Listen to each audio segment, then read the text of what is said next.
তার থেকে মুখটুকো ধোয়নি, এই যে টিপ পরেই শুয়ে গেছে। রাস্তা কেটে দিল।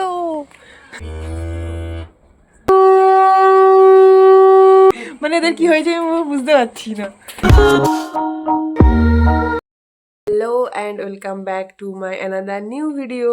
সকালবেলা আমি আর দিদি ঘুম থেকে উঠেই ভাইকে জোর করে ঘুম থেকে তুলে দিয়েছি, আর জানালাটা খুলে দিয়েছিলাম যাতে ওর ঠান্ডা লাগে তাই।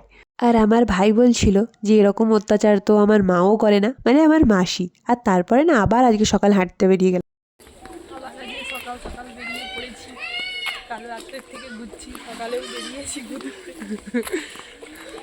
আজকে সকালে আমরা ফার্স্টে গিয়েছিলাম দুধ আনতে, যেখানে আমরা বরাবর দুধ আনি ওখানে গিয়েছিলাম। তো ওখানে না কতগুলো বাছুর হয়েছে, তো সেগুলোই দেখার জন্য গিয়েছিলাম।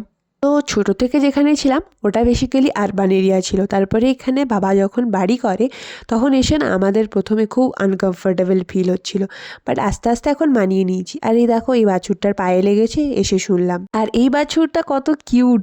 অন্যদিন যেদিন এসছিলাম আর একদিন, সেদিনকে তো পুরো হাত চেটে ভর্তি করে দিয়েছিল, কিন্তু আজ বোধহয় তার খুব জোরদার ঘুম পেয়েছে, তাই আজকে একটু চঞ্চল মনে হচ্ছিল না। আর আমরা তো একে আদর করছিলাম, আর এর মাকে দেখো আমাদেরকে রেগে পরে ডাকাডাকি শুরু করে দিয়েছিল। আমি তো ভয়ে দিদিকে বলছিলাম যে চলে চল, নয়তো গুতিয়ে দেবে। রেগে যাচ্ছে। আর এখানেও দেখো দুটো বাছুর। তারপরে যখন কাকু ওর মায়ের জন্য খাবার নিয়ে এলো তখন গিয়ে সে শান্ত হলো। তারপরে বেরিয়ে এলাম ওখান থেকে। বেরিয়ে এসে রাস্তায় দেখি দুটো বিড়াল বাচ্চা একটা কুকুরকে ভয় দেখাচ্ছে। মানে কি যুগ এলো যে অ্যাট লাস্ট বিড়ালগুলো এখন কুকুরকে ভয় দেখাচ্ছে। আর এইটা হলো সেই শীতলা মন্দির, যার ভিডিও কিন্তু অলরেডি আপলোড করা আছে চ্যানেলে, যদি কারো ইচ্ছা হয় তো গিয়ে দেখে আসতে পারো। আর ওখান থেকে আসার পরে এরা দুজন আলসি ঘুমিয়ে পড়লো। এখানে কাকু শাঁখ বাজানো শেখাচ্ছে। সে নাকি মাঠে নামলে কেউ শাঁখ বাজানো প্রতিযোগিতায় জেতে না। আর আজকের মাটন করবে কাকু, আর তার জন্যই এখন কাটাকুটি চলছে, মাসি আর মা মিলে করছে।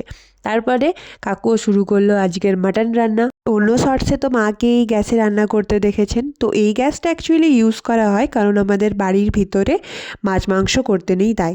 আর বাবার ধৈর্য অনেক, যে এত ডিউটি করার পরও এসেই বাগানের পরিচর্যার জন্য বাগানে নেমে পড়েছে। আর ফুলকপিটা অনেক বড় হয়েছিল, তো সেটাও কেটে দিয়েছে আজ।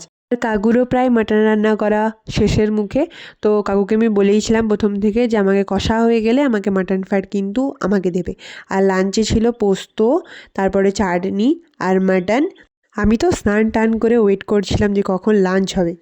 ভাগে ভাগে বসে গেছি খেতে। ওরা খাবে না বলে ওদেরকে অনেকবার ধরে ডাকছি, কিন্তু ওরা আসছে না। এই যে একজন এখন এসে পরে বসেছে, এখন এসে পরে তুলছি। দেখো কষা হয়ে গেছে। এটা হচ্ছে যে মা আমার হুডি পরে যাচ্ছে, তাও এরকম ভাবে আমারও পড়তে ইচ্ছা করছে, তো ওই জন্য বললাম যে পরে নি। মা আমার হুডি পরছে আর আমার মাসি আমার ভাইয়ের হুডি পরছে, হুডি সোয়েটার। মানে এদের কি হয়েছে আমি বুঝতে পারছি না। আমার মা আর মাসি গেছিলো বাজার করতে, আর এই যে ইনি, একে দেখে সবাই ভাববে ও ঘুমোচ্ছে, কিন্তু ও রীতিমতো নাটক করছে ঘুমোনোর, আর কিছু না। আর এই যে আমি ম্যাগি করছিলাম, যেটা কিন্তু অলরেডি শর্টসে আপলোড করা আছে। আর মারা এত বাজার করে এনেছিল, আমার তো মনে হচ্ছিলো পুরো দোকানকেই তুলে নিয়েছে। তো কী কী বাজার করেছে ওটা আমি শর্টসে আপলোড করবো। আজ এতটুকুই, বাই বাই।